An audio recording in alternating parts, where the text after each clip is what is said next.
Chapter 14. Water Party. Every year Mr. Crich gave a more or less public water party on the lake. There was a little pleasure launch on Willy Water and several rowing boats, and guests could take tea either in the marquee that was set up in the grounds of the house, or they could picnic in the shade of the great walnut tree at the boathouse by the lake. This year the staff of the grammar school was invited, along with the chief officials of the firm. Gerald and the younger Criches did not care for this party, but it had become customary now, and it pleased the father, as being the only occasion when he could gather some people of the district together in festivity with him. For he loved to give pleasures to his dependents and to those poorer than himself. But his children preferred the company of their own equals in wealth. They hated their inferiors' humility or gratitude or awkwardness. Nevertheless, they were willing to attend at this festival, as they had done almost since they were children, the more so, as they all felt a little guilty now, and unwilling to thwart their father any more, since he was so ill in health. Therefore, quite cheerfully Laura prepared to take her mother's place as hostess, and Gerald assumed responsibility for the amusements on the water. Birkin had written to Ursula saying he expected to see her at the party, and Gudrun, although she scorned the patronage of the Criches, would nevertheless accompany her mother and father if the weather were fine. The day came blue and full of sunshine, with little wafts of wind. The sisters both wore dresses of white crepe, and hats of soft grass. But Gudrun had a sash of brilliant black and pink and yellow color wound broadly round her waist, and she had pink silk stockings, and black and pink and yellow decoration on the brim of her hat, weighing it down a little. She carried also a yellow silk coat over her arm, so that she looked remarkable, like a painting from the salon. Her appearance was a sore trial to her father, who said angrily, "Don't you think you might as well get yourself up for a Christmas cracker, and had done with it?" But Gudrun looked handsome and brilliant, and she wore her clothes in pure defiance. When people stared at her, and giggled after her, she made a point of saying loudly, to Ursula, regard seize gens law. Ne sont-ils pas des boucs incroyables? And with the words of French in her mouth, she would look over her shoulder at the giggling party. "No, really, it's impossible," Ursula would reply distinctly. And so the two girls took it out of their universal enemy. But their father became more and more enraged. Ursula was all snowy white, save that her hat was pink, and entirely without trimming, and her shoes were dark red, and she carried an orange-colored coat. And in this guise they were walking all the way to Shortlands, their father and mother going in front. They were laughing at their mother, who, dressed in a summer material of black and purple stripes, and wearing a hat of purple straw, was setting forth with much more of the shyness and trepidation of a young girl than her daughters ever felt, walking demurely beside her husband, who, as usual, looked rather crumpled in his best suit, as if he were the father of a young family and had been holding the baby whilst his wife got dressed. "Look at the young couple in front," said Gudrun calmly. Ursula looked at her mother and father, and was suddenly seized with uncontrollable laughter. The two girls stood in the road and laughed till the tears ran down their faces, as they caught sight again of the shy, unworldly couple of their parents going on ahead. "We are roaring at you, mother," called Ursula, helplessly following after her parents. Mrs. Brangwen turned round with a slightly puzzled, exasperated look. "Oh, indeed," she said. "What is there so very funny about me, I should like to know?" She could not understand that there could be anything amiss with her appearance. She had a perfect calm sufficiency, uneasy indifference to any criticism whatsoever, as if she were beyond it. Her clothes were always rather odd, and as a rule slipshod, yet she wore them with a perfect ease and satisfaction. Whatever she had on, so long as she was barely tidy, she was right, beyond remark, such an aristocrat she was by instinct. "You look so stately, like a country baroness," said Ursula, laughing with a little tenderness at her mother's naive puzzled air. "Just like a country baroness," chimed in Gudrun. Now the mother's natural hauteur became self-conscious, and the girls shrieked again. "Go home, you pair of idiots, great giggling idiots. cried the father, inflamed with irritation. Booed Ursula, pulling a face at his crossness. The yellow light danced in his eyes. He leaned forward in real rage. "Don't be so silly as to take any notice of the great gabies," said Mrs. Brangwen, turning on her way. "I'll see if I'm going to be followed by a pair of giggling, yelling jackanapes," he cried vengefully. The girls stood still, laughing helplessly at his fury, upon the path beside the hedge. "Why, you're as silly as they are, to take any notice," said Mrs. Brangwen, also becoming angry now. He was really enraged. "There are some people coming, father," cried Ursula, with mocking warning. He glanced round quickly, and went on to join his wife, walking stiff with rage. And the girls followed, weak with laughter. When the people had passed by, Brangwen cried in a loud, stupid voice, "I'm going back home if there's any more of this. I'm damned if I'm going to be made a fool of in this fashion, in the public road." He was really out of temper. At the sound of his blind, vindictive voice, the laughter suddenly left the girls, and their hearts contracted with contempt. They hated his words "in the public road." What did they care for the public road? But Gudrun was conciliatory. "But we weren't laughing to hurt you," she cried, with an uncouth gentleness which made her parents uncomfortable. "We were laughing because we're fond of you." "We'll walk on in front, if they are so touchy," said Ursula, angry. And in this wise they arrived at Willy Water. The lake was blue and fair, the meadows sloped down in sunshine on one side, the thick dark woods dropped steeply on the other. The little pleasure launch was fussing out from the shore, twanging its music, crowded with people, flapping its paddles. Near the boathouse was a throng of gaily dressed persons, small in the distance. And on the high road, some of the common people were standing along the hedge, looking at the festivity beyond, enviously, like souls not admitted to paradise. "My eye," said Gudrun, sotto voce, looking at the motley of guests, "there's a pretty crowd if you like. Imagine yourself in the midst of that, my dear." Gudrun's apprehensive horror of people in the mass unnerved Ursula. "It looks rather awful," she said anxiously. "And imagine what they'll be like, imagine," said Gudrun, still in that unnerving, subdued voice. Yet she advanced determinedly. "I suppose we can get away from them," said Ursula anxiously. "We're in a pretty fix if we can't," said Gudrun. Her extreme ironic loathing and apprehension was very trying to Ursula. "We needn't stay," she said. "I certainly shan't stay 5 minutes among that little lot," said Gudrun. They advanced nearer, till they saw policemen at the gates. "Policemen to keep you in, too," said Gudrun.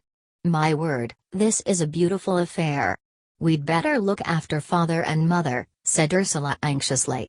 "Mother's perfectly capable of getting through this little celebration," said Gudrun with some contempt.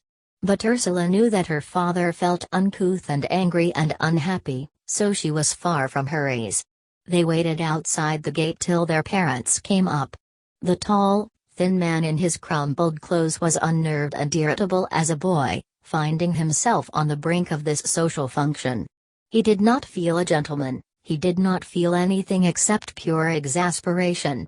Ursula took her place at his side, they gave their tickets to the policeman, and passed in on to the grass, four abreast, the tall, hot, ruddy dark man with his narrow boyish brow drawn with irritation, the fresh-faced, easy woman, perfectly collected though her hair was slipping on one side, then Gudrun, her eyes round and dark and staring, her full soft face impassive, almost sulky, so that she seemed to be backing away in antagonism even whilst she was advancing, and then Ursula, with the odd, brilliant, dazzled look on her face, that always came when she was in some false situation.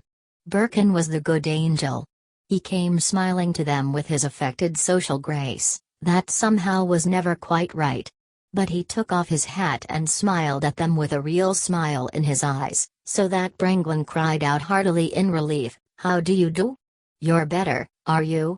"Yes, I'm better. How do you do, Mrs. Brangwen? I know Gudrun and Ursula very well." His eyes smiled full of natural warmth. He had a soft, flattering manner with women, particularly with women who were not young. "Yes," said Mrs. Brangwen, cool but yet gratified. "I have heard them speak of you often enough." He laughed.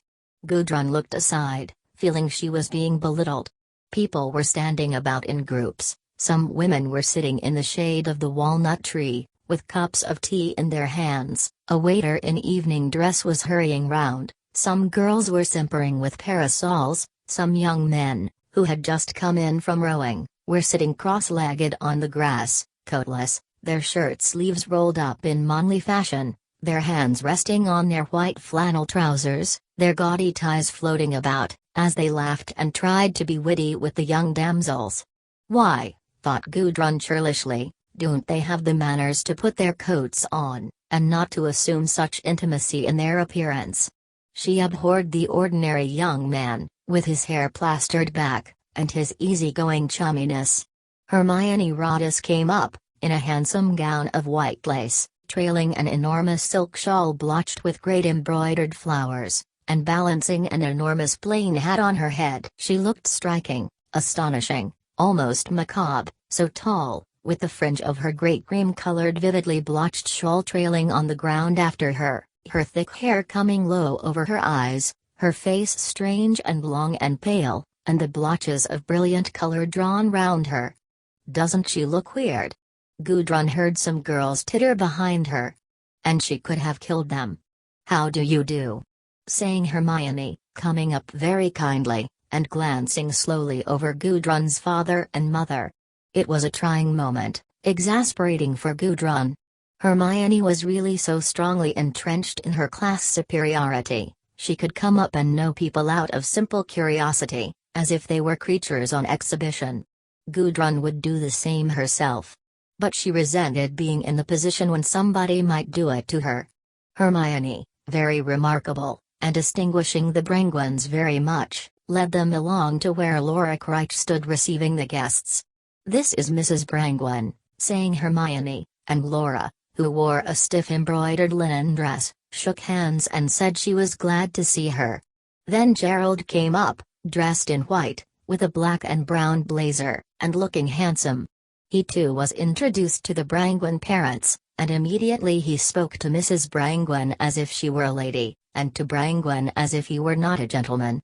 Gerald was so obvious in his demeanor. He had to shake hands with his left hand, because he had hurt his right, and carried it, bandaged up, in the pocket of his jacket. Gudrun was very thankful that none of her party asked him what was the matter with the hand. The steam launch was fussing in, all its music jingling, people calling excitedly from on board. Gerald went to see to the debarkation, Birkin was getting tea for Mrs. Brangwen, Brangwen had joined a grammar school group, Hermione was sitting down by their mother, the girls went to the landing stage to watch the launch come in. She hooted and tooted gaily, then her paddles were silent, the ropes were thrown ashore, she drifted in with a little bump. Immediately the passengers crowded excitedly to come ashore. Wait a minute," shouted Gerald in sharp command. They must wait till the boat was tied on the ropes, till the small gangway was put out. Then they streamed ashore, clamoring as if they had come from America. "Oh, it's so nice!" The young girls were crying. "It's quite lovely." The waiters from on board ran out to the boathouse with baskets, the captain lounged on the little bridge. Seeing all safe, Gerald came to Gudrun and Ursula. "You wouldn't care to go on board for the next trip, and have tea there?" he asked. "No thanks," said Gudrun coldly. "You don't care for the water?" "For the water? Yes, I like it very much." He looked at her, his eyes searching. "You don't care for going on a launch, then?" She was slow in answering, and then she spoke slowly. "No," she said. "I can't say that I do." Her color was high, she seemed angry about something. "Un peu trop de monde," said Ursula, explaining. "Eh? Trop de monde?" He laughed shortly. "Yes, there's a fair number of 'em." Gudrun turned on him brilliantly. "Have you ever been from Westminster Bridge to Richmond on one of the Thames steamers?" she cried. "No," he said, "I can't say I have." "Well, it's one of the most vile experiences I've ever had." She spoke rapidly and excitedly, the color high in her cheeks. There was absolutely nowhere to sit down, nowhere. A man just above sang rocked in the cradle of the deep the whole way. He was blind and he had a small organ, one of those portable organs, and he expected money, so you can imagine what that was like. There came a constant smell of luncheon from below, and puffs of hot oily machinery. The journey took hours and hours and hours, and for miles, literally for miles, dreadful boys ran with us on the shore, in that awful Thames mud, going in up to the waist. They had their trousers turned back, and they went up to their hips in that indescribable Thames mud, their faces always turned to us, and screaming, exactly like carrion creatures, screaming "Ere ya are, sir, ere ya are, sir, ere ya are, sir," exactly like some foul carrion objects, perfectly obscene, and paterfamilias on board, laughing when the boys went right down in that awful mud, occasionally throwing them a halfpenny. And if you'd seen the intent look on the faces of these boys, and the way they darted in the filth when a coin was flung, really, no vulture or jackal could dream of approaching them, for foulness. I never would go on a pleasure boat again, never. Gerald watched her all the time she spoke, his eyes glittering with faint rousedness. It was not so much what she said, it was she herself who roused him with a small, vivid pricking. "Of course," he said, "every civilized body is bound to have its vermin." "Why?" cried Ursula. "I don't have vermin. And it's not that, it's the quality of the whole thing." Paterfamilias laughing and thinking it sport, and throwing the halfpennies, and Materfamilias spreading her fat little knees and eating, continually eating, replied Gudrun. "Yes," said Ursula. "It isn't the boys so much who are vermin, it's the people themselves, the whole body politic, as you call it." Gerald laughed. "Never mind," he said. "You shan't go on the launch." Gudrun flushed quickly at his rebuke. There were a few moments of silence. Gerald, like a sentinel, was watching the people who were going on to the boat. He was very good-looking and self-contained, but his air of soldierly alertness was rather irritating. "Will you have tea here then, or go across to the house, where there's a tent on the lawn?" he asked. "Can't we have a rowing boat, and get out?" asked Ursula, who was always rushing in too fast. "To get out?" smiled Gerald. "You see," cried Gudrun, flushing at Ursula's outspoken rudeness, "we don't know the people, we are almost complete strangers here." "Oh, I can soon set you up with a few acquaintances," he said easily. Gudrun looked at him, to see if it were ill-meant. Then she smiled at him. "Ah," she said, "you know what we mean. Can't we go up there, and explore that coast?" She pointed to a grove on the hillock of the meadow side, near the shore halfway down the lake. "That looks perfectly lovely. We might even bathe. Isn't it beautiful in this light? Really, it's like one of the reaches of the Nile, as one imagines the Nile." Gerald smiled at her factitious enthusiasm for the distant spot. "You are sure it's far enough off?" he asked ironically, adding at once, "Yes, you might go there, if we could get a boat. They seem to be all out." He looked round the lake and counted the rowing boats on its surface. "How lovely it would be!" cried Ursula wistfully. "And don't you want tea?" he said. "Oh," said Gudrun, "we could just drink a cup, and be off." He looked from one to the other, smiling. He was somewhat offended, yet sporting. "Can you manage a boat pretty well?" he asked. "Yes," replied Gudrun, coldly, "pretty well."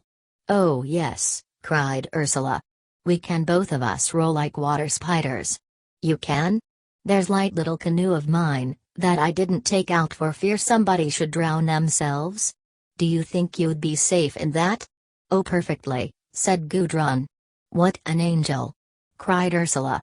"Don't, for my sake, have an accident, because I'm responsible for the water." "Sure," pledged Gudrun. "Besides, we can both swim quite well," said Ursula. "Well, then I'll get them to put you up a tea basket, and you can picnic all to yourselves, that's the idea, isn't it? How fearfully good! How frightfully nice if you could!" cried Gudrun warmly, her color flushing up again. It made the blood stir in his veins, the subtle way she turned to him and infused her gratitude into his body. "Where's Birkin?" he said, his eyes twinkling. "He might help me to get it down." "But what about your hand? Isn't it hurt?" asked Gudrun, rather muted, as if avoiding the intimacy. This was the first time the hurt had been mentioned. The curious way she skirted round the subject sent a new, subtle caress through his veins. He took his hand out of his pocket. It was bandaged. He looked at it, then put it in his pocket again. Gudrun quivered at the sight of the wrapped-up paw. "Oh, I can manage with one hand. The canoe is as light as a feather," he said. "There's Rupert!" Rupert. Birkin turned from his social duties and came towards them. "What have you done to it?" asked Ursula, who had been aching to put the question for the last half hour. "To my hand?" said Gerald. "I trapped it in some machinery." "Ugh!" said Ursula. "And did it hurt much?" "Yes," he said. "It did at the time. It's getting better now. It crushed the fingers." "Oh," cried Ursula, as if in pain, "I hate people who hurt themselves. I can feel it." And she shook her hand. "What do you want?" said Birkin. The two men carried down the slim brown boat, and set it on the water. "You're quite sure you'll be safe in it?" Gerald asked. "Quite sure," said Gudrun. "I wouldn't be so mean as to take it, if there was the slightest doubt. But I've had a canoe at Arundel, and I assure you I'm perfectly safe." So saying, having given her word like a man, she and Ursula entered the frail craft, and pushed gently off. The two men stood watching them. Gudrun was paddling. She knew the men were watching her, and it made her slow and rather clumsy. The color flew in her face like a flag. "Thanks awfully," she called back to him, from the water, as the boat slid away. "It's lovely, like sitting in a leaf." He laughed at the fancy. Her voice was shrill and strange, calling from the distance. He watched her as she paddled away. There was something childlike about her, trustful and deferential, like a child. He watched her all the while, as she rowed. And to Gudrun it was a real delight, in make-believe, to be the childlike, clinging woman to the man who stood there on the quay, so good-looking and efficient in his white clothes, and moreover the most important man she knew at the moment. She did not take any notice of the wavering, indistinct, lambent Birkin, who stood at his side. One figure at a time occupied the field of her attention. The boat rustled lightly along the water. They passed the bathers whose striped tents stood between the willows of the meadow's edge, and drew along the open shore, past the meadows that sloped golden in the light of the already late afternoon. Other boats were stealing under the wooded shore opposite. They could hear people's laughter and voices. But Gudrun rowed on towards the clump of trees that balanced perfect in the distance, in the golden light. The sisters found a little place where a tiny stream flowed into the lake, with reeds and flowery marsh of pink willow herb, and a gravelly bank to the side. Here they ran delicately ashore, with their frail boat. The two girls took off their shoes and stockings and went through the water's edge to the grass. The tiny ripples of the lake were warm and clear. They lifted their boat onto the bank, and looked round with joy. They were quite alone in a forsaken little stream mouth, and on the knoll just behind was the clump of trees. "We will bathe just for a moment," said Ursula, "and then we'll have tea." They looked round. Nobody could notice them, or could come up in time to see them. In less than a minute Ursula had thrown off her clothes and had slipped naked into the water, and was swimming out. Quickly, Gudrun joined her. They swam silently and blissfully for a few minutes, circling round their little stream mouth. Then they slipped ashore and ran into the grove again, like nymphs. "How lovely it is to be free," said Ursula, running swiftly here and there between the tree trunks, quite naked, her hair blowing loose. The grove was of beech trees, big and splendid, a steel-grey scaffolding of trunks and boughs, with level sprays of strong green here and there, whilst through the northern side the distance glimmered open as through a window. When they had run and danced themselves dry, the girls quickly dressed and sat down to the fragrant tea. They sat on the northern side of the grove, in the yellow sunshine facing the slope of the grassy hill, alone in a little wild world of their own. The tea was hot and aromatic, there were delicious little sandwiches of cucumber and of caviar, and winey cakes. "Are you happy, Prune?" cried Ursula in delight, looking at her sister. "Ursula, I am perfectly happy," replied Gudrun gravely, looking at the westering sun. "So am I." When they were together, doing the things they enjoyed, the two sisters were quite complete in a perfect world of their own. And this was one of the perfect moments of freedom and delight, such as children alone know, when all seems a perfect and blissful adventure. When they had finished tea, the two girls sat on, silent and serene. Then Ursula, who had a beautiful strong voice, began to sing to herself, softly, "Unken von Thera." Gudrun listened, as she sat beneath the trees, and the yearning came into her heart. Ursula seemed so peaceful and sufficient unto herself, sitting there unconsciously crooning her song, strong and unquestioned at the center of her own universe. And Gudrun felt herself outside. Always this desolating, agonized feeling, that she was outside of life, an onlooker, whilst Ursula was a partaker, caused Gudrun to suffer from a sense of her own negation, and made her, that she must always demand the other to be aware of her, to be in connection with her. "Do you mind if I do Dalcroze to that tune, hurdler?" she asked in a curious muted tone, scarce moving her lips. "What did you say?" asked Ursula, looking up in peaceful surprise. "Will you sing while I do Dalcroze?" said Gudrun, suffering at having to repeat herself. Ursula thought a moment, gathering her straying wits together. "While you do?" she asked vaguely. "Dalcroze movements," said Gudrun, suffering tortures of self-consciousness, even because of her sister. "Oh, Dalcroze. I couldn't catch the name." "Do, I should love to see you," cried Ursula, with childish surprised brightness. "What shall I sing?" "Sing anything you like, and I'll take the rhythm from it." But Ursula could not for her life think of anything to sing. However, she suddenly began, in a laughing, teasing voice, "My love, is a high-born lady." Gudrun, looking as if some invisible chain weighed on her hands and feet, began slowly to dance in the eurythmic manner, pulsing and fluttering rhythmically with her feet, making slower, regular gestures with her hands and arms, now spreading her arms wide, now raising them above her head, now flinging them softly apart, and lifting her face, her feet all the time beating and running to the measure of the song, as if it were some strange incantation, her white, wrapped form drifting here and there in a strange impulsive rhapsody, seeming to be lifted on a breeze of incantation, shuddering with strange little runs.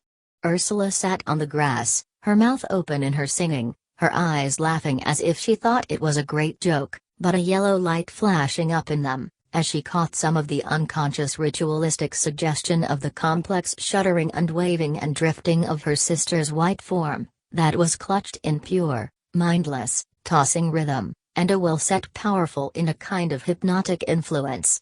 "My love is a high-born lady, she is SS, rather dark than shady," rang out Ursula's a laughing, satiric song, and quicker, fiercer went Gudrun in the dance, stamping as if she were trying to throw off some bond, flinging her hands suddenly and stamping again, then rushing with face uplifted and throat full and beautiful, and eyes half closed, sightless. The sun was low and yellow, sinking down, and in the sky floated a thin, ineffectual moon. Ursula was quite absorbed in her song, when suddenly Gudrun stopped and said mildly, ironically, "Ursula." "Yes?" said Ursula, opening her eyes out of the trance.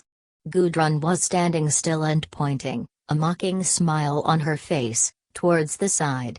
"Ugh!" cried Ursula in sudden panic, starting to her feet.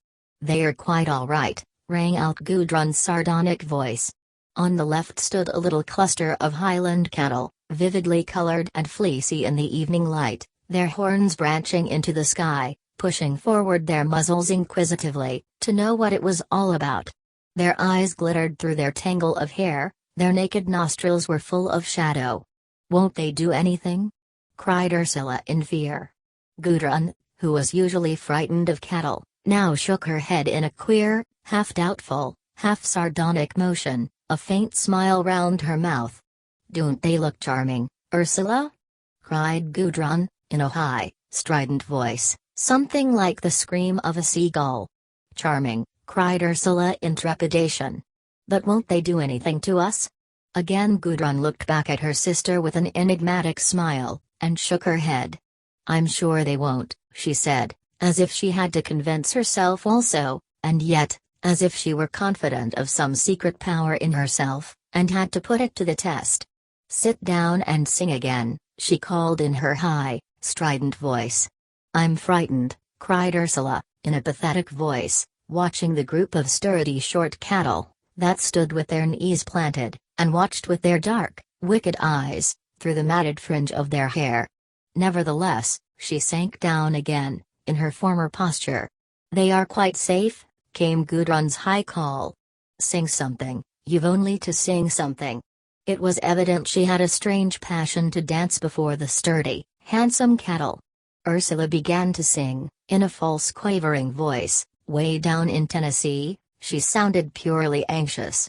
Nevertheless, Gudrun, with her arms outspread and her face uplifted, went in a strange palpitating dance towards the cattle, lifting her body towards them as if in a spell, her feet pulsing as if in some little frenzy of unconscious sensation, her arms, her wrists, her hands stretching and heaving and falling and reaching and falling, her breasts lifted and shaken towards the cattle, her throat exposed as in some voluptuous ecstasy towards them, whilst she drifted imperceptibly nearer, an uncanny white figure, towards them, carried away in its own rapt trance, ebbing in strange fluctuations upon the cattle, that waited, and ducked their heads a little in sudden contraction from her, watching all the time as if hypnotized, their bare horns branching in the clear light, as the white figure of the woman ebbed upon them, in the slow, hypnotizing convulsion of the dance. She could feel them just in front of her, it was as if she had the electric pulse from their breasts running into her hands. Soon she would touch them, actually touch them. A terrible shiver of fear and pleasure went through her. And all the while, Ursula, spellbound, kept up her high-pitched thin, irrelevant song, which pierced the fading evening like an incantation. Gudrun could hear the cattle breathing heavily with helpless fear and fascination. Oh, they were brave little beasts, these wild Scotch bullocks, wild and fleecy. Suddenly one of them snorted, ducked its head, and backed. "Hugh! Hi-ee!" came a sudden loud shout from the edge of the grove. The cattle broke and fell back quite spontaneously, went running up the hill, their fleece waving like fire to their motion. Gudrun stood suspended out on the grass. Ursula rose to her feet. It was Gerald and Birkin come to find them, and Gerald had cried out to frighten off the cattle. "What do you think you're doing?" he now called, in a high, wondering vexed tone. "Why have you come?" came back Gudrun's strident cry of anger. "What do you think you were doing?" Gerald repeated, automatically. "We were doing Eurythmics," laughed Ursula, in a shaken voice. Gudrun stood aloof looking at them with large dark eyes of resentment, suspended for a few moments. Then she walked away up the hill, after the cattle, which had gathered in a little, spellbound cluster higher up. "Where are you going?" Gerald called after her. And he followed her up the hillside.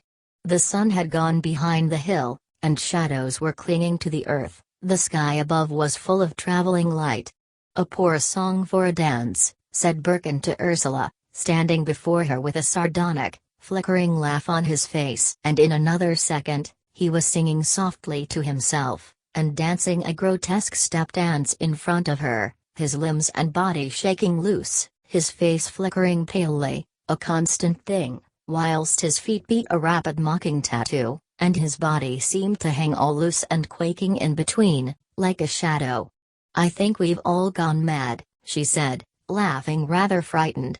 "Pity we aren't madder," he answered, as he kept up the incessant shaking dance. Then suddenly he leaned up to her and kissed her fingers lightly, putting his face to hers and looking into her eyes with a pale grin. She stepped back, affronted. "Offended?" he asked ironically, suddenly going quite still and reserved again. "I thought you liked the light fantastic."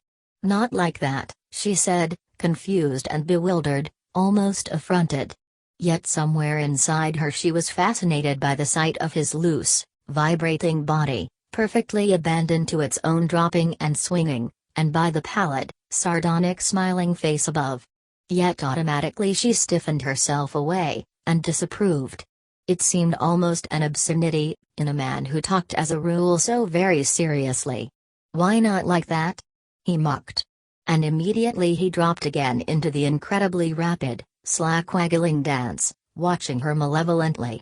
And moving in the rapid, stationary dance, he came a little nearer, and reached forward with an incredibly mocking, satiric gleam on his face, and would have kissed her again, had she not started back.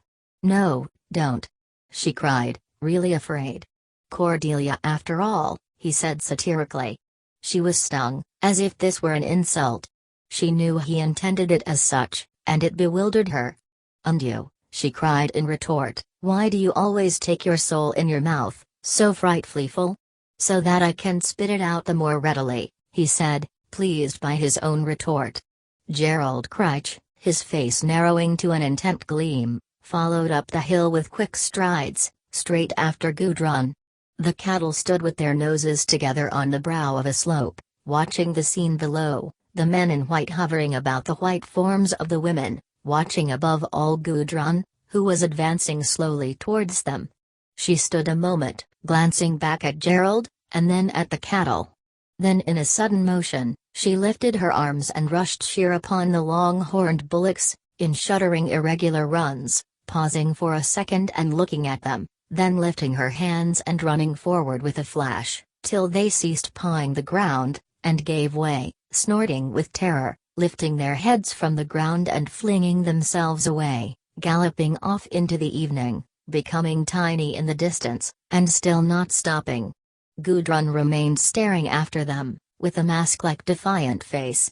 "Why do you want to drive them mad?" asked Gerald, coming up with her. She took no notice of him, only averted her face from him. "It's not safe, you know," he persisted. "They are nasty, when they do turn." "Turn where? Turn away?" she mocked loudly. "No," he said, "turn against you." "Turn against me?" she mocked. He could make nothing of this. "Anyway, they gored one of the farmer's cows to death, the other day," he said. "What do I care?" she said. "I care though," he replied, "seeing that they're my cattle." "How are they yours? You haven't swallowed them." "Give me one of them now," she said, holding out her hand. "You know where they are," he said, pointing over the hill. "You can have one if you'd like it sent to you later on." She looked at him inscrutably. "You think I'm afraid of you and your cattle, don't you?" she asked. His eyes narrowed dangerously. There was a faint domineering smile on his face. "Why should I think that?" he said. She was watching him all the time with her dark, dilated, inchoate eyes. She leaned forward and swung round her arm, catching him a light blow on the face with the back of her hand. "That's why," she said, mocking. And she felt in her soul an unconquerable desire for deep violence against him. She shut off the fear and dismay that filled her conscious mind. She wanted to do as she did, she was not going to be afraid.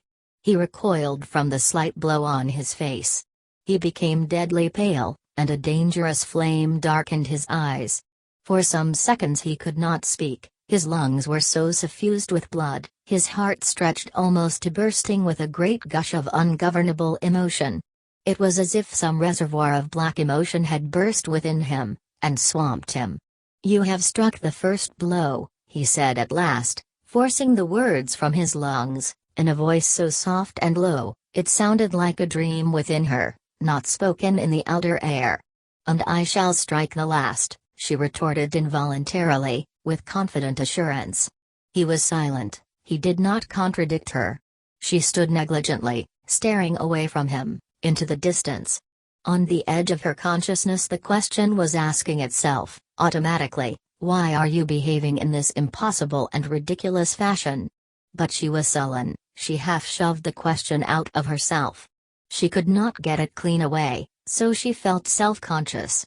Gerald, very pale, was watching her closely. His eyes were lit up with intent lights, absorbed and gleaming. She turned suddenly on him. "It's you who make me behave like this, you know," she said, almost suggestive. "I? How?" he said. But she turned away, and set off towards the lake. Below, on the water, lanterns were coming alight, faint ghosts of warm flame floating in the pallor of the first twilight. The earth was spread with darkness, like lacquer, overhead was a pale sky, all primrose, and the lake was pale as milk in one part. Away at the landing stage, tiniest points of colored rays were stringing themselves in the dusk. The launch was being illuminated. All round, shadow was gathering from the trees. Gerald, white like a presence in his summer clothes, was following down the open grassy slope. Gudrun waited for him to come up. Then she softly put out her hand and touched him, saying softly, "Don't be angry with me." A flame flew over him, and he was unconscious. Yet he stammered, "I'm not angry with you. I'm in love with you." His mind was gone, he grasped for sufficient mechanical control, to save himself. She laughed a silvery little mockery, yet intolerably caressive. "That's one way of putting it," she said. The terrible swooning burden on his mind, the awful swooning, the loss of all his control, was too much for him. He grasped her arm in his one hand, as if his hand were iron. "It's all right, then, is it?" he said, holding her arrested. She looked at the face with the fixed eyes, set before her, and her blood ran cold. "Yes, it's all right," she said softly, as if drugged, her voice crooning and witch-like. He walked on beside her, a striding, mindless body. But he recovered a little as he went. He suffered badly. He had killed his brother when a boy, and was set apart, like Cain. They found Birkin and Ursula sitting together by the boats, talking and laughing. Birkin had been teasing Ursula. "Do you smell this little marsh?" he said, sniffing the air. He was very sensitive to scents, and quick in understanding them. "It's rather nice," she said. "No," he replied, alarming. "Why alarming?" She laughed. "It seethes and seethes, a river of darkness," he said, "putting forth lilies and snakes, and the ignis fatuus, and rolling all the time onward. That's what we never take into count, that it rolls onwards." "What does?" "The other river, the Black River. We always consider the silver river of life, rolling on and quickening all the world to a brightness, on and on to heaven, flowing into a bright eternal sea, a heaven of angels thronging. But the other is our real reality." "But what other?" "I don't see any other," said Ursula. "It is your reality, nevertheless," he said, "that dark river of dissolution. You see it rolls in us just as the other rolls, the black river of corruption. And our flowers are of this, our sea-born Aphrodite, all our white phosphorescent flowers of sensuous perfection, all our reality, nowadays." "You mean that Aphrodite is really deathly?" asked Ursula. "I mean she is the flowering mystery of the death process, yes," he replied. "When the stream of synthetic creation lapses, we find ourselves part of the inverse process, the blood of destructive creation. Aphrodite is born in the first spasm of universal dissolution, then the snakes and swans and lotus, marsh flowers, and Gudrun and Gerald, born in the process of destructive creation." "And you and me?" she asked. "Probably," he replied. "In part, certainly. Whether we are that, in toto, I don't yet know." "You mean we are flowers of dissolution, fleurs du mal?" "I don't feel as if I were," she protested. He was silent for a time. "I don't feel as if we were, altogether," he replied. "Some people are pure flowers of dark corruption, lilies. But there ought to be some roses, warm and flamy. You know Heracleitos says a dry soul is best." "I know so well what that means." "Do you?" "I'm not sure," Ursula replied. "But what if people are all flowers of dissolution, when they're flowers at all, what difference does it make?" "No difference, and all the difference. Dissolution rolls on, just as production does," he said. "It is a progressive process, and it ends in universal nothing, The end of the world, if you like. But why isn't the end of the world as good as the beginning? I suppose it isn't, said Ursula, rather angry. Oh yes, ultimately, he said. It means a new cycle of creation after, but not for us. If it is the end, then we are of the end, fleurs du mal if you like. If we are fleurs du mal, we are not roses of happiness, and there you are. But I think I am, said Ursula. I think I am a rose of happiness. Ready-made? He asked ironically. No, real, she said, hurt. If we are the end, we are not the beginning, he said. Yes we are, she said. The beginning comes out of the end. After it, not out of it. After us, not out of us. You are devil, you know, really, she said. You want to destroy our hope. You want us to be deathly. No, he said, I only want us to know what we are. Ha! She cried in anger. You only want us to know death. You are quite right, said the soft voice of Gerald, out of the dusk behind. Birkin rose. Gerald and Gudrun came up. They all began to smoke, in the moments of silence. One after another, Birkin lighted their cigarettes. The match flickered in the twilight, and they were all smoking peacefully by the waterside. The lake was dim, the light dying from off it, in the midst of the dark land. The air all round was intangible, neither here nor there, and there was an unreal noise of banjos, or such like music. As the golden swim of light overhead died out, the moon gained brightness, and seemed to begin to smile forth her ascendancy. The dark woods on the opposite shore melted into universal shadow. And amid this universal undershadow, there was a scattered intrusion of lights. Far down the lake were fantastic pale strings of color, like beads of wan fire, green and red and yellow. The music came out in a little puff, as the launch, all illuminated, veered into the great shadow, stirring her outlines of half-living lights, puffing out her music in little drifts. All were lighting up. Here and there, close against the faint water, and at the far end of the lake, where the water lay milky in the last whiteness of the sky, and there was no shadow, solitary, frail flames of lanterns floated from the unseen boats. There was a sound of oars, and a boat passed from the pallor into the darkness under the wood, where her lanterns seemed to kindle into fire, hanging in ruddy lovely globes. And again, in the lake, shadowy red gleams hovered in reflection about the boat. Everywhere were these noiseless ruddy creatures of fire drifting near the surface of the water, caught at by the rarest, scarce visible reflections. Birkin brought the lanterns from the bigger boat, and the four shadowy white figures gathered round, to light them.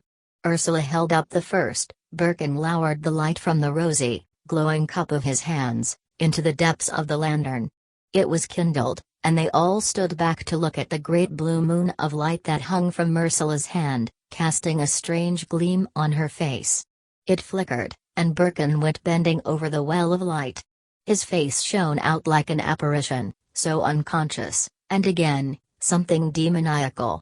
Ursula was dim and veiled, looming over him. "That is all right," said his voice softly. She held up the lantern. It had a flight of storks streaming through a turquoise sky of light, over a dark earth. "This is beautiful," she said. "Lovely," echoed Gudrun, who wanted to hold one also, and lift it up full of beauty. "Light one for me," she said. Gerald stood by her, incapacitated. Birkin lit the lantern she held up. Her heart beat with anxiety, to see how beautiful it would be. It was primrose yellow, with tall straight flowers growing darkly from their dark leaves, lifting their heads into the primrose day, while butterflies hovered about them, in the pure clear light. Gudrun gave a little cry of excitement, as if pierced with delight. "Isn't it beautiful? Oh, isn't it beautiful?" Her soul was really pierced with beauty, she was translated beyond herself. Gerald leaned near to her, into her zone of light, as if to see. He came close to her, and stood touching her, looking with her at the primrose shining globe. And she turned her face to his, that was faintly bright in the light of the lantern, and they stood together in one luminous union, close together and ring drowned with light, all the rest excluded. Birkin looked away, and went to light Ursula's second lantern.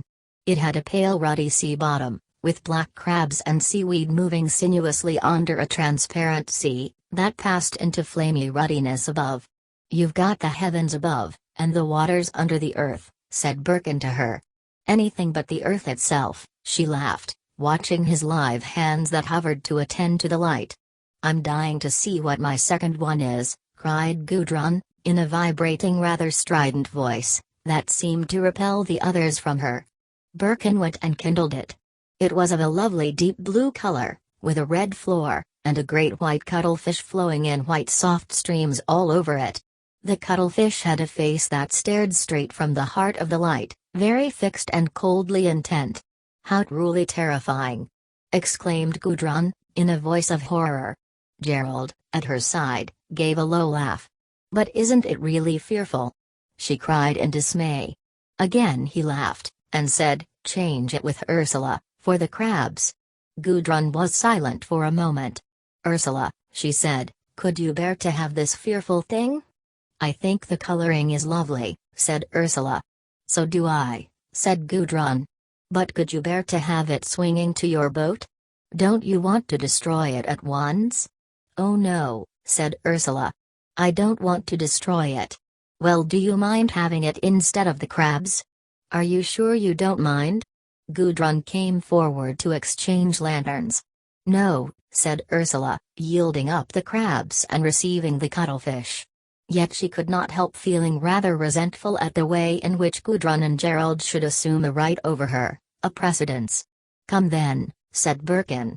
"I'll put them on the boats." He and Ursula were moving away to the big boat. "I suppose you'll row me back, Rupert," said Gerald, out of the pale shadow of the evening. "Won't you go with Gudrun in the canoe?" said Birkin. "It'll be more interesting." There was a moment's pause. Birkin and Ursula stood dimly, with their swinging lanterns, by the water's edge. The world was all elusive. "Is that all right?" said Gudrun to him. "It'll suit me very well," he said. "But what about you, and the rowing? I don't see why you should pull me." "Why not?" she said. "I can pull you as well as I could pull Ursula." By her tone he could tell she wanted to have him in the boat to herself, and that she was subtly gratified that she should have power over them both. He gave himself, in a strange, electric submission. She handed him the lanterns, whilst she went to fix the cane at the end of the canoe. He followed after her, and stood with the lanterns dangling against his white flannelled thighs, emphasizing the shadow around. "Kiss me before we go," came his voice softly from out of the shadow above. She stopped her work in real, momentary astonishment. "But why?" she exclaimed, in pure surprise. "Why?" he echoed, ironically. And she looked at him fixedly for some moments. Then she leaned forward and kissed him, with a slow, luxurious kiss, lingering on the mouth. And then she took the lanterns from him, while he stood swooning with the perfect fire that burned in all his joints. They lifted the canoe into the water, Gudrun took her place, and Gerald pushed off. "Are you sure you don't hurt your hand, doing that?" she asked, solicitous. "Because I could have done it perfectly.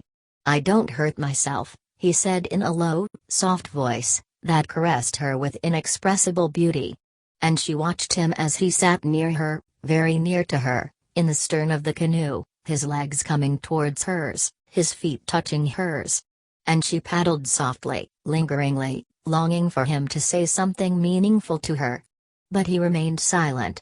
"You like this, do you?" she said, in a gentle, solicitous voice. He laughed shortly. "There is a space between us," he said, in the same low, unconscious voice, as if something were speaking out of him. And she was as if magically aware of their being balanced in separation, in the boat. She swooned with acute comprehension and pleasure. "But I'm very near," she said caressively, gaily. "Yet distant, distant," he said. Again she was silent with pleasure, before she answered, speaking with a reedy, thrilled voice, "Yet we cannot very well change, whilst we are on the water." She caressed him subtly and strangely, having him completely at her mercy. A dozen or more boats on the lake swung their rosy and moon-like lanterns low on the water, that reflected as from a fire. In the distance, the steamer twanged and thrummed and washed with her faintly splashing paddles, trailing her strings of colored lights, and occasionally lighting up the whole scene luridly with an effusion of fireworks, Roman candles and sheafs of stars and other simple effects, illuminating the surface of the water, and showing the boats creeping round, low down. Then the lovely darkness fell again, the lanterns and the little threaded lights glimmered softly, there was a muffled knocking of oars and a waving of music. Gudrun paddled almost imperceptibly. Gerald could see, not far ahead, the rich blue and the rose globes of Ursula's lanterns swaying softly cheek to cheek as Birkin rowed, and iridescent, evanescent gleams chasing in the wake. He was aware, too, of his own delicately colored lights casting their softness behind him. Gudrun rested her paddle and looked round. The canoe lifted with the lightest ebbing of the water. Gerald's white knees were very near to her. "Isn't it beautiful?" she said softly, as if reverently. She looked at him, as he leaned back against the faint crystal of the lantern light. She could see his face, although it was a pure shadow. But it was a piece of twilight. And her breast was keen with passion for him, he was so beautiful in his male stillness and mystery. It was a certain pure affluence of maleness, like an aroma from his softly, firmly molded contours, a certain rich perfection of his presence, that touched her with an ecstasy, a thrill of pure intoxication. She loved to look at him. For the present she did not want to touch him, to know the further, satisfying substance of his living body. He was purely intangible, yet so near.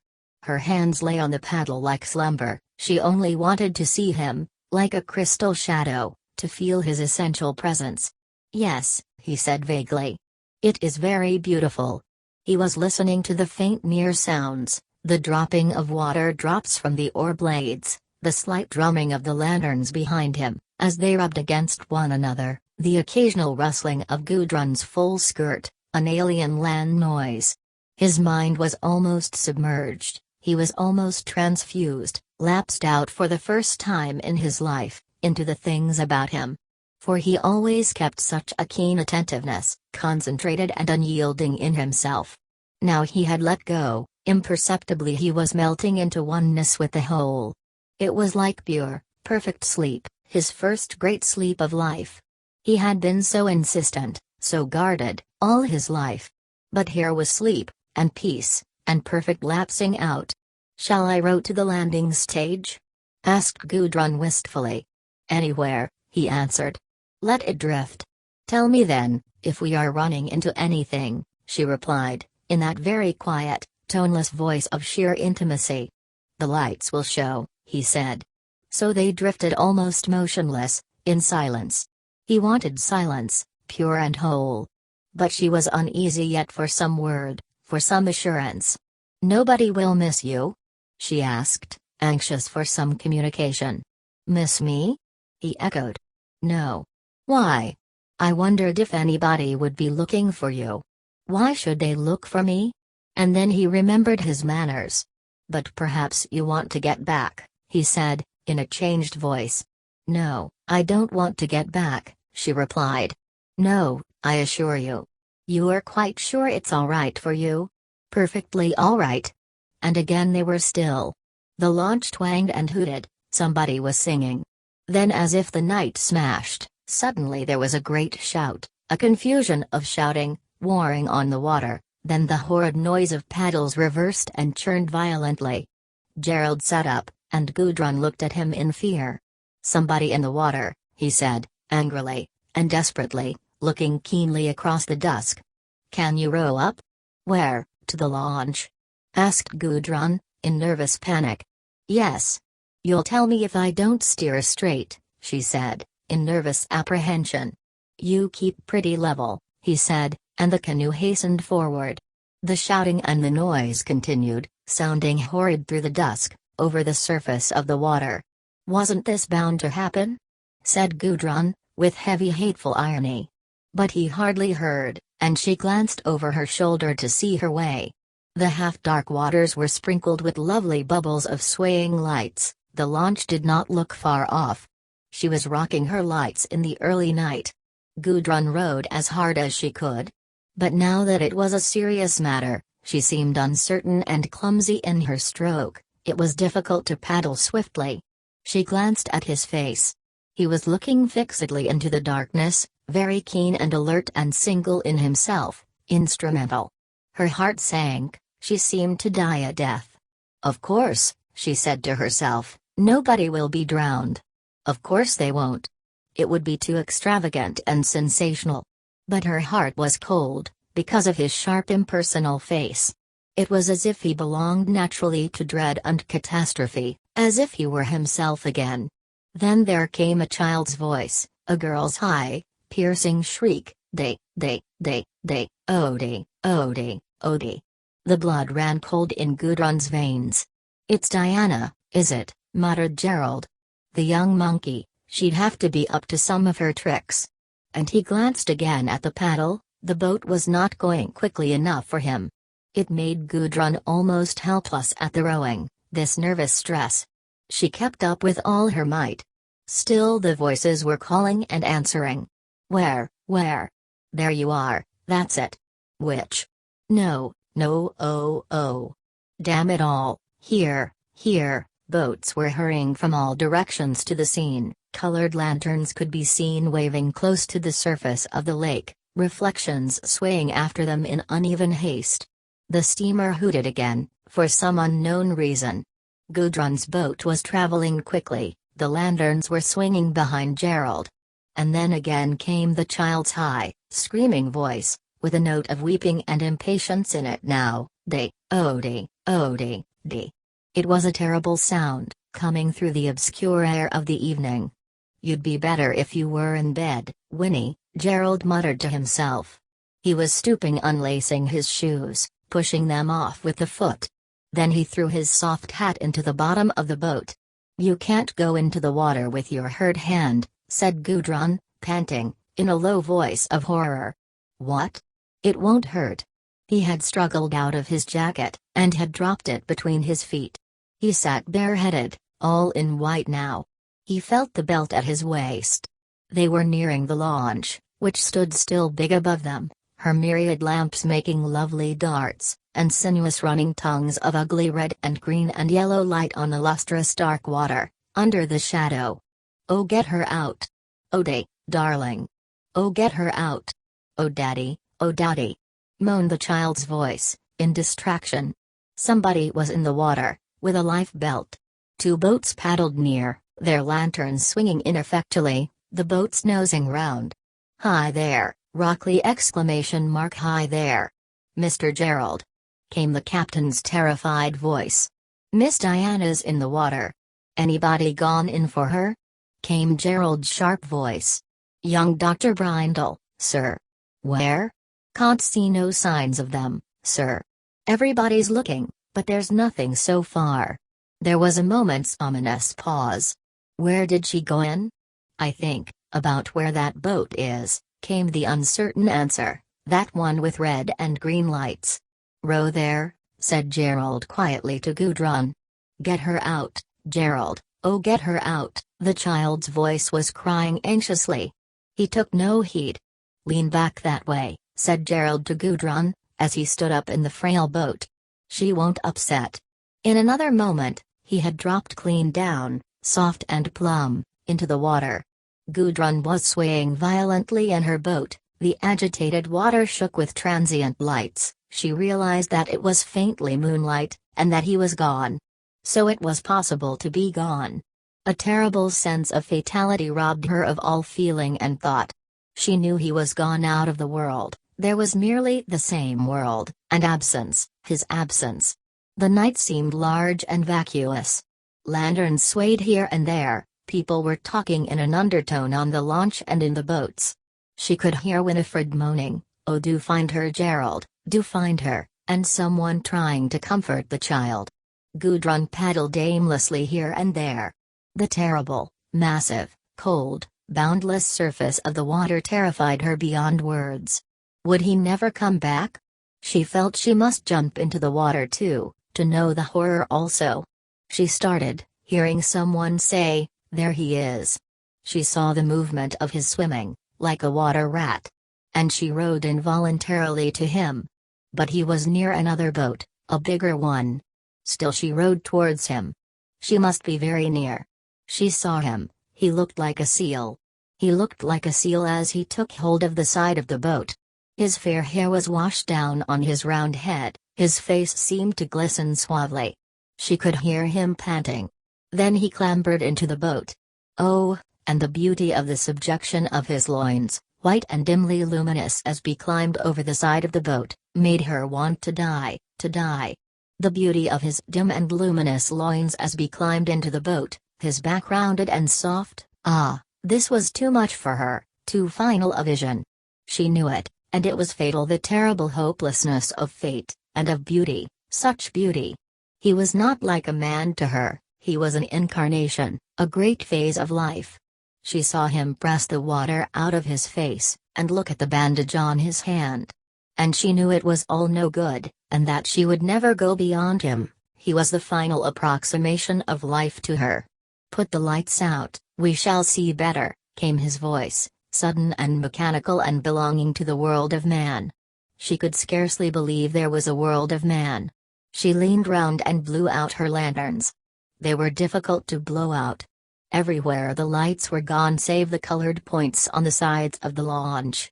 The bluey-grey, early night spread level around, the moon was overhead, there were shadows of boats here and there. Again there was a splash, and he was gone under. Gudrun sat, sick at heart, frightened of the great, level surface of the water, so heavy and deadly. She was so alone, with the level, unliving field of the water stretching beneath her. It was not a good isolation, it was a terrible, cold separation of suspense.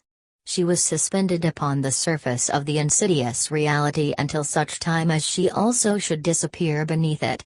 Then she knew, by a stirring of voices, that he had climbed out again, into a boat. She sat wanting connection with him. Strenuously she claimed her connection with him, across the invisible space of the water. But round her heart was an isolation unbearable, through which nothing would penetrate. "Take the launch in. It's no use keeping her there.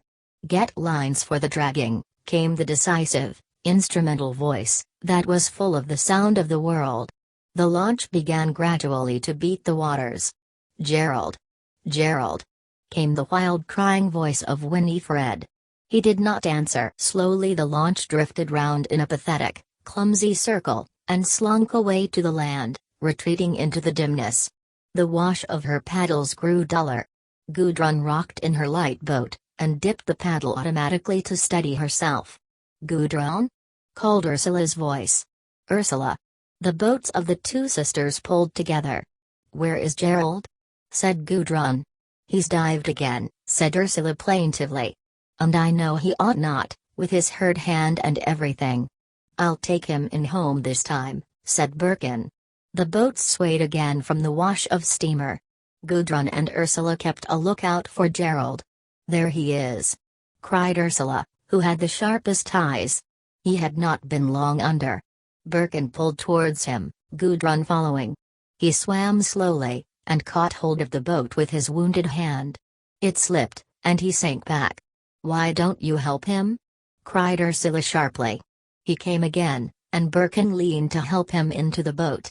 Gudrun again watched Gerald climb out of the water, but this time slowly, heavily, with the blind clambering motions of an amphibious beast, clumsy. Again the moon shone with faint luminosity on his white wet figure, on the stooping back and the rounded loins. But it looked defeated now, his body, it clambered and fell with slow clumsiness. He was breathing hoarsely too, like an animal that is suffering. He sat slack and motionless in the boat, his head blunt and blind like a seal's, his whole appearance inhuman, unknowing. Gudrun shuddered as she mechanically followed his boat. Birkin rowed without speaking to the landing stage. "Where are you going?" Gerald asked suddenly, as if just waking up. "Home," said Birkin. "Oh no," said Gerald imperiously. "We can't go home while they're in the water. Turn back again, I'm going to find them."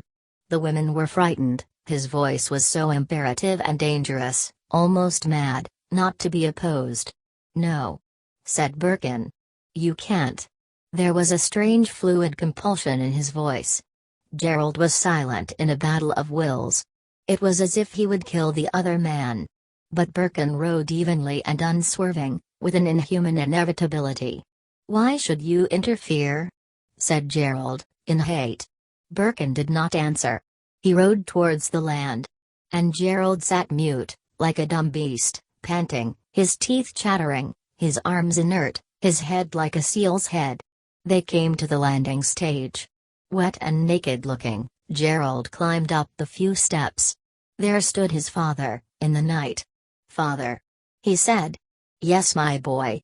Go home and get those things off." "We shan't save them, father," said Gerald.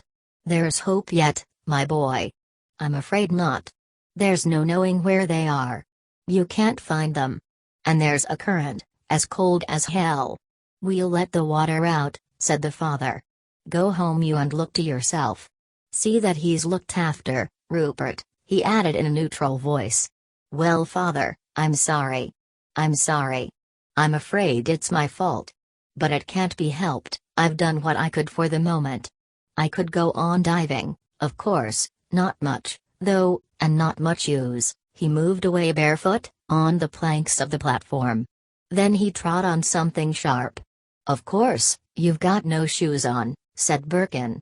"His shoes are here," cried Gudrun from below. She was making fast her boat. Gerald waited for them to be brought to him. Gudrun came with them. He pulled them on his feet. "If you once die," he said, "then when it's over, it's finished. Why come to life again? There's room under that water there for thousands." "Two is enough," she said, murmuring. He dragged on his second shoe. He was shivering violently, and his jaw shook as he spoke. "That's true," he said, "maybe.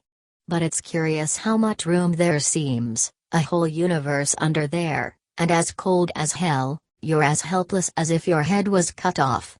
He could scarcely speak, he shook so violently. "There's one thing about our family, you know," he continued. "Once anything goes wrong, it can never be put right again, not with us. I've noticed it all my life, you can't put a thing right, once it has gone wrong." They were walking across the high road to the house. "And do you know, when you are down there, it is so cold, actually, and so endless, so different really from what it is on top, so endless, you wonder how it is so many are alive, why we're up here. Are you going? I shall see you again, shan't I? Good night, and thank you. Thank you very much." The two girls waited a while, to see if there were any hope. The moon shone clearly overhead, with almost impertinent brightness. The small dark boats clustered on the water, there were voices and subdued shouts. But it was all to no purpose. Gudrun went home when Birkin returned. He was commissioned to open the sluice that let out the water from the lake, which was pierced at one end, near the high road, thus serving as a reservoir to supply with water the distant mines, in case of necessity. "Come with me," he said to Ursula, "and then I will walk home with you, when I've done this." He called at the waterkeeper's cottage and took the key of the sluice. They went through a little gate from the high road, to the head of the water, where was a great stone basin which received the overflow, and a flight of stone steps descended into the depths of the water itself. At the head of the steps was the lock of the sluice gate. The night was silver grey and perfect, save for the scattered restless sound of voices. The grey sheen of the moonlight caught the stretch of water. Dark boats splashed and moved. But Ursula's mind ceased to be receptive, everything was unimportant and unreal. Birkin fixed the iron handle of the sluice, and turned it with a wrench. The cogs began slowly to rise. He turned and turned, like a slave, his white figure became distinct. Ursula looked away. She could not bear to see him winding heavily and laboriously, bending and rising mechanically like a slave, turning the handle. Then, a real shock to her, there came a loud splashing of water from out of the dark, tree-filled hollow beyond the road, a splashing that deepened rapidly to a harsh roar, and then became a heavy, booming noise of a great body of water falling solidly all the time. It occupied the whole of the night, this great steady booming of water. Everything was drowned within it, drowned and lost. Ursula seemed to have to struggle for her life. She put her hands over her ears, and looked at the high bland moon. "Can't we go now?" she cried to Birkin, who was watching the water on the steps, to see if it would get any lower. It seemed to fascinate him. He looked at her and nodded. The little dark boats had moved nearer, people were crowding curiously along the hedge by the high road, to see what was to be seen. Birkin and Ursula went to the cottage with the key, then turned their backs on the lake. She was in great haste. She could not bear the terrible crushing boom of the escaping water. "Do you think they are dead?" she cried in a high voice, to make herself heard. "Yes," he replied. "Isn't it horrible?" He paid no heed. They walked up the hill, further and further away from the noise. "Do you mind very much?"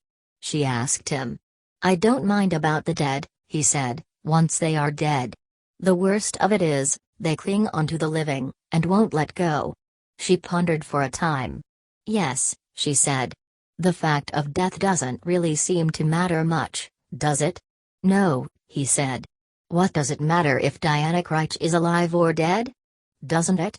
she said, shocked. "No, why should it? Better she were dead, she'll be much more real. She'll be positive in death. In life she was a fretting, negated thing." "You are rather horrible," murmured Ursula. "No. I'd rather Diana Crich were dead. Her living somehow was all wrong. As for the young man, poor devil, he'll find his way out quickly instead of slowly. Death is all right, nothing better." "Yet you don't want to die," she challenged him. He was silent for a time. Then he said, in a voice that was frightening to her in its change, "I should like to be through with it, I should like to be through with the death process." "And aren't you?" asked Ursula nervously. They walked on for some way in silence, under the trees. Then he said, slowly, as if afraid, "There is life which belongs to death, and there is life which isn't death. One is tired of the life that belongs to death, our kind of life. But whether it is finished, God knows. I want love that is like sleep, like being born again, vulnerable as a baby that just comes into the world." Ursula listened, half attentive, half avoiding what he said. She seemed to catch the drift of his statement, and then she drew away. She wanted to hear, but she did not want to be implicated. She was reluctant to yield there, where he wanted her, to yield as it were her very identity. "Why should love be like sleep?" she asked sadly. "I don't know. So that it is like death. I do want to die from this life, and yet it is more than life itself. One is delivered over like a naked infant from the womb, all the old defenses and the old body gone, and new air around one, that has never been breathed before." She listened, making out what he said. She knew, as well as he knew, that words themselves do not convey meaning, that they are but a gesture we make, a dumb show like any other. And she seemed to feel his gesture through her blood, and she drew back, even though her desire sent her forward. "But," she said gravely, "didn't you say you wanted something that was not love, something beyond love?" He turned in confusion. There was always confusion in speech. Yet it must be spoken. Whichever way one moved, if one were to move forwards, one must break a way through. And to know, to give utterance, was to break a way through the walls of the prison as the infant in labor strives through the walls of the womb. There is no new movement now, without the breaking through of the old body, deliberately, in knowledge, in the struggle to get out. "I don't want love," he said. "I don't want to know you. I want to be gone out of myself, and you to be lost to yourself, so we are found different. One shouldn't talk when one is tired and wretched. One Hamletizes, and it seems a lie. Only believe me when I show you a bit of healthy pride and insouciance. I hate myself serious." "Why shouldn't you be serious?" she said. He thought for a minute, then he said, sulkily, "I don't know." Then they walked on in silence, at outs. He was vague and lost. "Isn't it strange," she said, suddenly putting her hand on his arm, with a loving impulse, How we always talk like this. I suppose we do love each other, in some way." "Oh yes," he said, "too much." She laughed almost gaily. "You'd have to have it your own way, wouldn't you?" she teased. "You could never take it on trust." He changed, laughed softly, and turned and took her in his arms, in the middle of the road. "Yes," he said softly. And he kissed her face and brow, slowly, gently, with a sort of delicate happiness which surprised her extremely, and to which she could not respond. They were soft, blind kisses, perfect in their stillness. Yet she held back from them. It was like strange moths, very soft and silent, settling on her from the darkness of her soul. She was uneasy. She drew away. "Isn't somebody coming?" she said. So they looked down the dark road, then set off again walking towards Beldover. Then suddenly, to show him she was no shallow prude, she stopped and held him tight, hard against her, and covered his face with hard, fierce kisses of passion. In spite of his otherness, the old blood beat up in him. Not this, he whimpered to himself, as the first perfect mood of softness and sleep loveliness ebbed back away from the rushing of passion that came up to his limbs and over his face as she drew him. And soon he was a perfect hard flame of passionate desire for her. Yet in the small core of the flame was an unyielding anguish of another thing. But this also was lost, he only wanted her, with an extreme desire that seemed inevitable as death, beyond question. Then, satisfied and shattered, fulfilled and destroyed, he went home away from her, drifting vaguely through the darkness, lapsed into the old fire of burning passion. Far away, there seemed to be a small lament in the darkness. But what did it matter? What did it matter? What did anything matter save this ultimate and triumphant experience of physical passion, that had blazed up anew like a new spell of life? "I was becoming quite dead alive, nothing but a word bag," he said in triumph, scorning his other self. Yet somewhere far off and small, the other hovered. The men were still dragging the lake when he got back. He stood on the bank and heard Gerald's voice. The water was still booming in the night, the moon was fair, the hills beyond were elusive. The lake was sinking. There came the raw smell of the banks, in the night air. Up at Shortlands there were lights in the windows, as if nobody had gone to bed. On a landing stage was the old doctor, the father of the young man who was lost. He stood quite silent, waiting. Birkin also stood and watched. Gerald came up in a boat. "You still here, Rupert?" he said. "We can't get them. The bottom slopes, you know, very steep. The water lies between two very sharp slopes, with little branch valleys, and God knows where the drift will take you. It isn't as if it was a level bottom. You never know where you are, with the dragging. Is there any need for you to be working?" said Birkin. "Wouldn't it be much better if you went to bed?" "To bed? Good God, do you think I should sleep?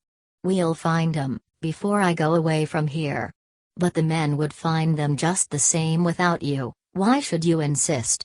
Gerald looked up at him. Then he put his hand affectionately on Birkin's shoulder, saying, "Don't you bother about me, Rupert. If there's anybody's health to think about, it's yours, not mine. How do you feel yourself?" "Very well.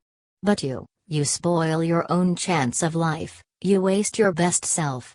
Gerald was silent for a moment. Then he said, "Waste it? What else is there to do with it? But leave this, won't you? You force yourself into horrors, and put a millstone of beastly memories round your neck. Come away now." "A millstone of beastly memories," Gerald repeated. Then he put his hand again affectionately on Birkin's shoulder. "God, you've got such a telling way of putting things, Rupert, you have." Birkin's heart sank. He was irritated and weary of having a telling way of putting things. "Won't you leave it? Come over to my place," he urged as one urges a drunken man. "No," said Gerald coaxingly, his arm across the other man's shoulder. "Thanks very much, Rupert, I shall be glad to come tomorrow, if that'll do. You understand, don't you? I want to see this job through. But I'll come tomorrow, right enough." Oh, I'd rather come and have a chat with you than do anything else, I verily believe. Yes, I would. You mean a lot to me, Rupert, more than you know. What do I mean, more than I know? Asked Birkin irritably. He was acutely aware of Gerald's hand on his shoulder. And he did not want this altercation. He wanted the other men to come out of the ugly misery. I'll tell you another time, said Gerald coaxingly. Come along with me now, I want you to come, said Birkin. There was a pause, intense and real. Birkin wondered why his own heart beat so heavily. Then Gerald's fingers gripped hard and communicative into Birkin's shoulder, as he said, No, I'll see this job through, Rupert. Thank you, I know what you mean. We're all right, you know, you and me. I may be all right, but I'm sure you're not, mucking about here, said Birkin. And he went away. The bodies of the dead were not recovered till towards dawn. Diana had her arms tight round the neck of the young man, choking him. She killed him, said Gerald. The moon sloped down the sky and sank at last. The lake was sunk to quarter size, it had horrible raw banks of clay, that smelled of raw rottenish water. Dawn roused faintly behind the eastern hill. The water still boomed through the sluice.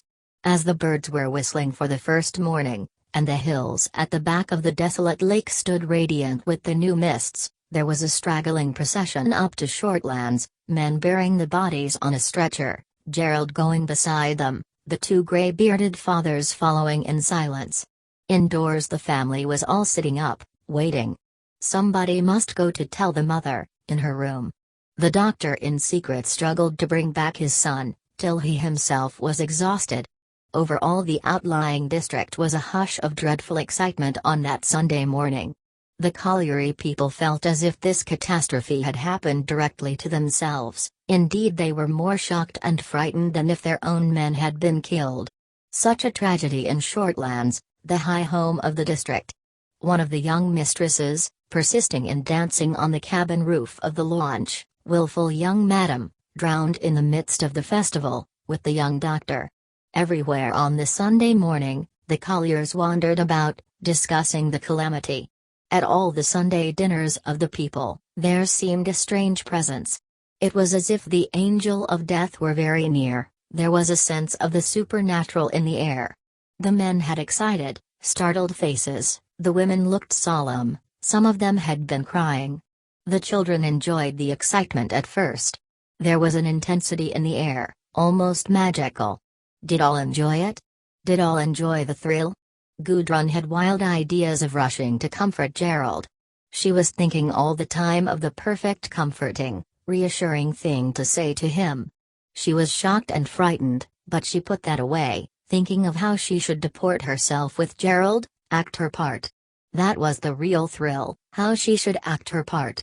Ursula was deeply and passionately in love with Birkin, and she was capable of nothing. She was perfectly callous about all the talk of the accident, but her estranged heir looked like trouble. She merely sat by herself, whenever she could, and longed to see him again. She wanted him to come to the house, she would not have it otherwise, he must come at once. She was waiting for him. She stayed indoors all day, waiting for him to knock at the door. Every minute, she glanced automatically at the window. He would be there. Chapter 15. Sunday evening. As the day wore on, the lifeblood seemed to ebb away from Ursula, and within the emptiness a heavy despair gathered. Her passion seemed to bleed to death, and there was nothing. She sat suspended in a state of complete nullity, harder to bear than death. Unless something happens, she said to herself, in the perfect lucidity of final suffering, I shall die. I am at the end of my line of life. She sat crushed and obliterated in a darkness that was the border of death. She realized how all her life she had been drawing nearer and nearer to this brink, where there was no beyond, from which one had to leap like Sappho into the unknown. The knowledge of the imminence of death was like a drug. Darkly, without thinking at all, she knew that she was near to death. She had traveled all her life along the line of fulfillment, and it was nearly concluded. She knew all she had to know, she had experienced all she had to experience, she was fulfilled in a kind of bitter ripeness, There remained only to fall from the tree into death. And one must fulfill one's development to the end, must carry the adventure to its conclusion. And the next step was over the border into death. So it was then. There was a certain peace in the knowledge.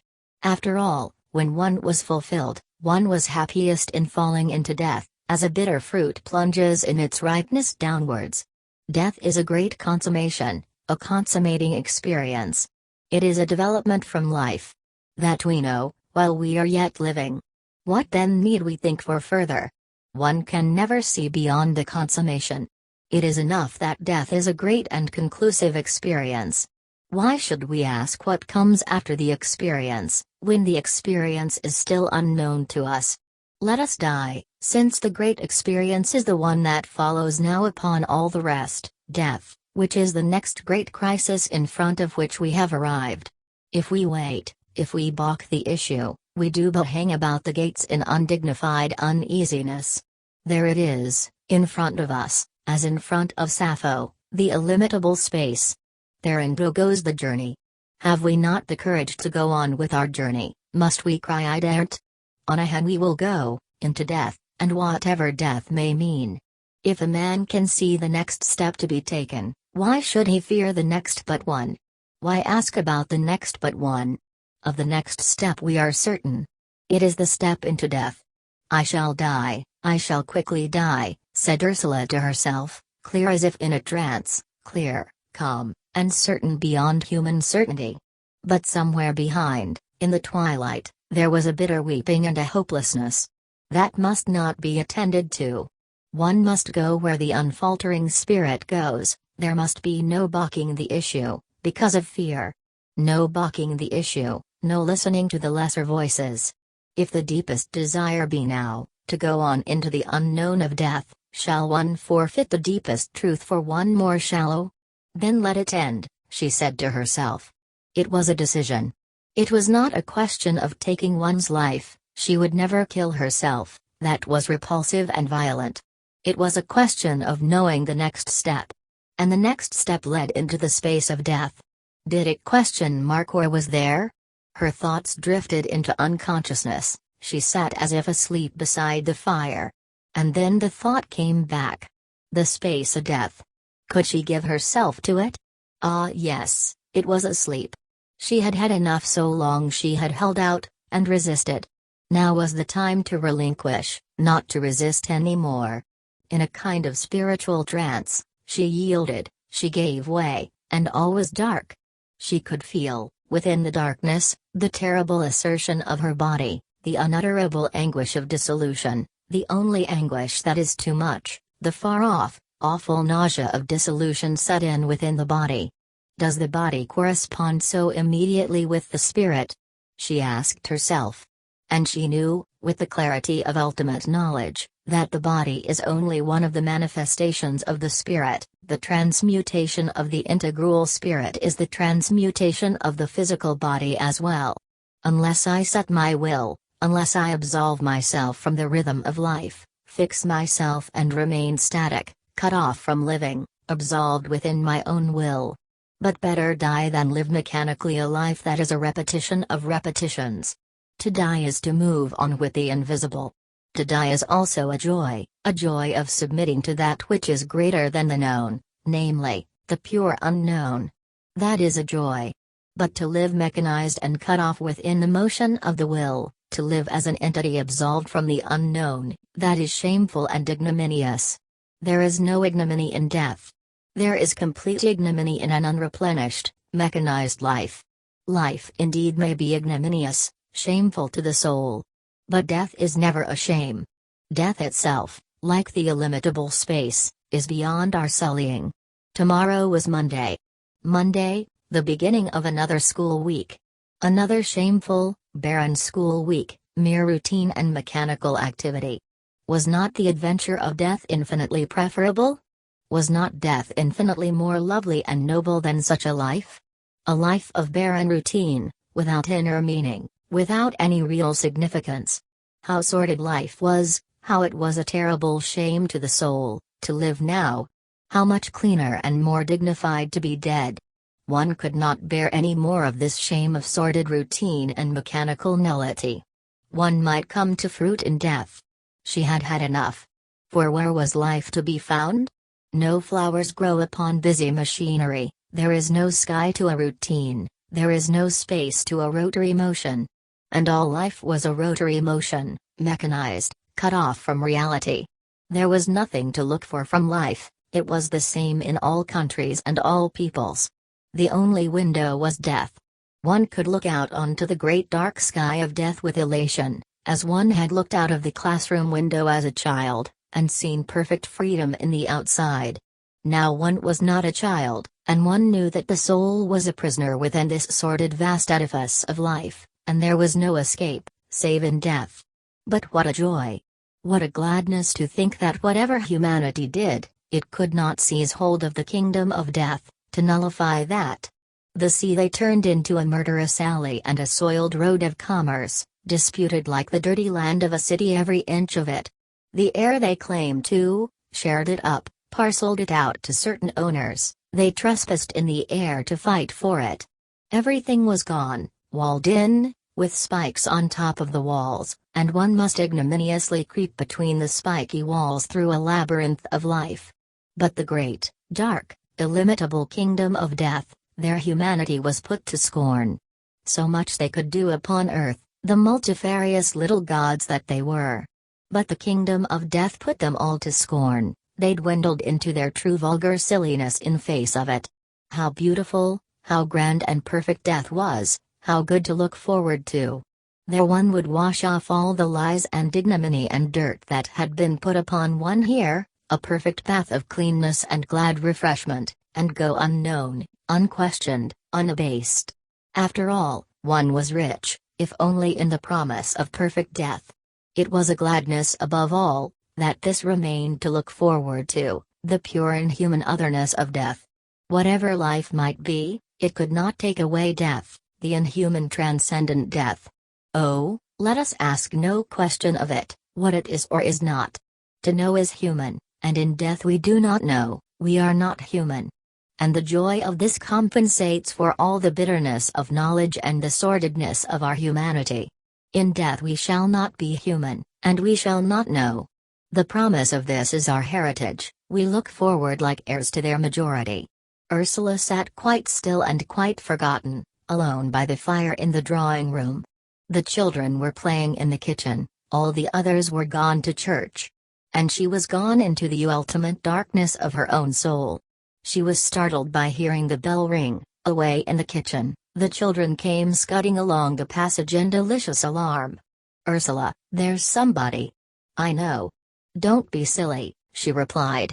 She too was startled, almost frightened. She dared hardly go to the door.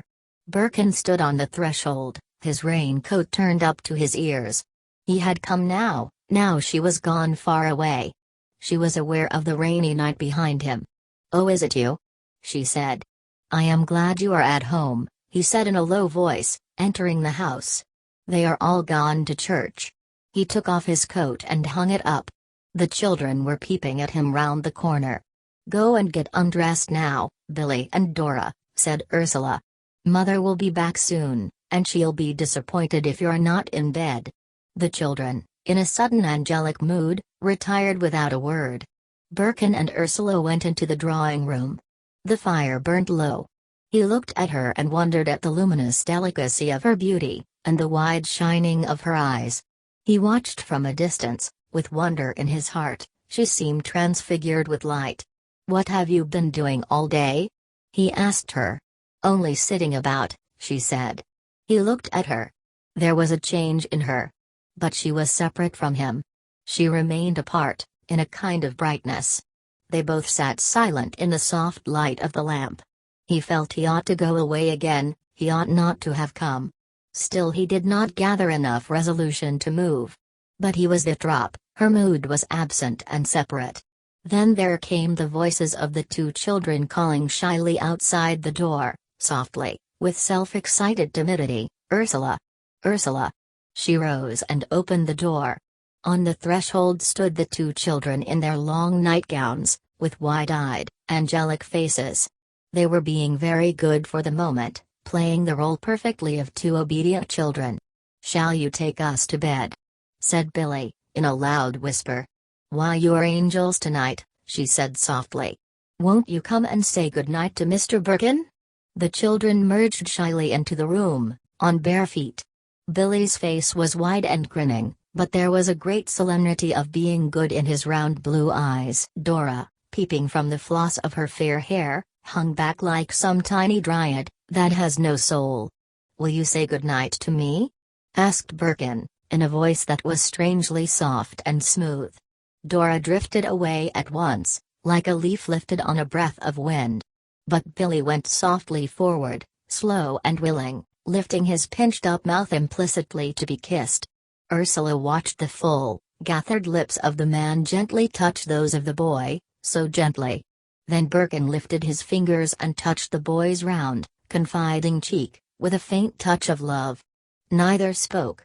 Billy seemed angelic like a cherub boy, or like an acolyte. Birkin was a tall, grave angel looking down to him. "Are you going to be kissed?" Ursula broke in, speaking to the little girl. But Dora edged away like a tiny dryad that will not be touched. "Won't you say good night to Mr. Birkin?"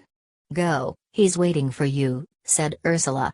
But the girl child only made a little motion away from him. Silly Dora," said Ursula. Birkin felt some mistrust and antagonism in the small child. He could not understand it. "Come then," said Ursula. "Let us go before Mother comes." "Who'll hear us say our prayers?" asked Billy anxiously. "Whom you like. Won't you?" "Yes, I will." "Ursula?" "Well, Billy? Is it whom you like?" "That's it." "Well, what is whom?" "It's the accusative of who." There was a moment's contemplative silence, then the confiding, "Is it?" Birkin smiled to himself as he sat by the fire. When Ursula came down he sat motionless, with his arms on his knees. She saw him, how he was motionless and ageless, like some crouching idol, some image of a deathly religion. He looked round at her, and his face, very pale and unreal, seemed to gleam with a whiteness almost phosphorescent. "Don't you feel well?" she asked, in indefinable repulsion. "I hadn't thought about it. But don't you know without thinking about it?" He looked at her, his eyes dark and swift, and he saw her revulsion. He did not answer her question. "Don't you know whether you are unwell or not, without thinking about it?" she persisted. "Not always," he said coldly. "But don't you think that's very wicked?" "Wicked? Yes. I think it's criminal to have so little connection with your own body that you don't even know when you are ill." He looked at her darkly. "Yes," he said. "Why don't you stay in bed when you are seedy? You look perfectly ghastly." "Offensively so?" he asked ironically. "Yes, quite offensive. Quite repelling." "Ah. Well, that's unfortunate. And it's raining, and it's a horrible night. Really, you shouldn't be forgiven for treating your body like it. You ought to suffer, a man who takes as little notice of his body as that." "Takes as little notice of his body as that," he echoed mechanically. This cut her short, and there was silence. The others came in from church, and the two had the girls to face, then the mother and Gudrun, and then the father and the boy. "Good evening," said Brangwen, faintly surprised. "Came to see me, did you?" "No," said Birkin, "not about anything in particular, that is. The day was dismal, and I thought you wouldn't mind if I called in." "It has been a depressing day," said Mrs. Brangwen sympathetically. At that moment the voices of the children were heard calling from upstairs, "Mother! Mother!" She lifted her face and answered mildly into the distance, "I shall come up to you in a minute, Doisy." Then to Birkin, "There is nothing fresh at Shortlands, I suppose?" "Ah," she sighed, "no, poor things, I should think not." "You've been over there today, I suppose?" asked the father. "Gerald came round to tea with me, and I walked back with him. The house is overexcited and unwholesome, I thought." "I should think they were people who hadn't much restraint," said Gudrun. "Or too much," Birkin answered. "Oh yes, I'm sure," said Gudrun, almost vindictively, "one or the other. They all feel they ought to behave in some unnatural fashion, said Birkin. When people are in grief, they would do better to cover their faces and keep in retirement, as in the old days. Certainly, cried Gudrun, flushed and inflammable. What can be worse than this public grief? What is more horrible, more false? If grief is not private, and hidden, what is? Exactly, he said. I felt ashamed when I was there, and they were all going about in a lugubrious false way, feeling they must not be natural or ordinary. Well, said Mrs. Brangwen, offended at this criticism, it isn't so easy to bear trouble like that. And she went upstairs to the children. He remained only a few minutes longer, then took his leave. When he was gone, Ursula felt such a poignant hatred of him, that all her brain seemed turned into a sharp crystal of fine hatred. Her whole nature seemed sharpened and intensified into a pure dart of hate. She could not imagine what it was. It merely took hold of her, the most poignant and ultimate hatred, pure and clear and beyond thought. She could not think of it at all, she was translated beyond herself. It was like a possession. She felt she was possessed. And for several days she went about possessed by this exquisite force of hatred against him. It surpassed anything she had ever known before. It seemed to throw her out of the world into some terrible region where nothing of her old life held good. She was quite lost and dazed, really dead to her own life. It was so completely incomprehensible and irrational. She did not know why she hated him, her hate was quite abstract. She had only realized with a shock that stunned her, that she was overcome by this pure transportation. He was the enemy, fine as a diamond, and as hard and jewel-like, the quintessence of all that was inimical. She thought of his face, white and purely wrought, and of his eyes that had such a dark, constant will of assertion, and she touched her own forehead, to feel if she were mad, she was so transfigured in white flame of essential hate. It was not temporal, her hatred, she did not hate him for this or for that, she did not want to do anything to him, to have any connection with him. Her relation was ultimate and utterly beyond words, the hate was so pure and gem-like. It was as if he were a beam of essential enmity, a beam of light that did not only destroy her, but denied her altogether, revoked her whole world. She saw him as a clear stroke of uttermost contradiction, a strange gem-like being whose existence defined her own non-existence. When she heard he was ill again, her hatred only intensified itself a few degrees, if that were possible. It stunned her and annihilated her, but she could not escape it. She could not escape this transfiguration of hatred that had come upon her.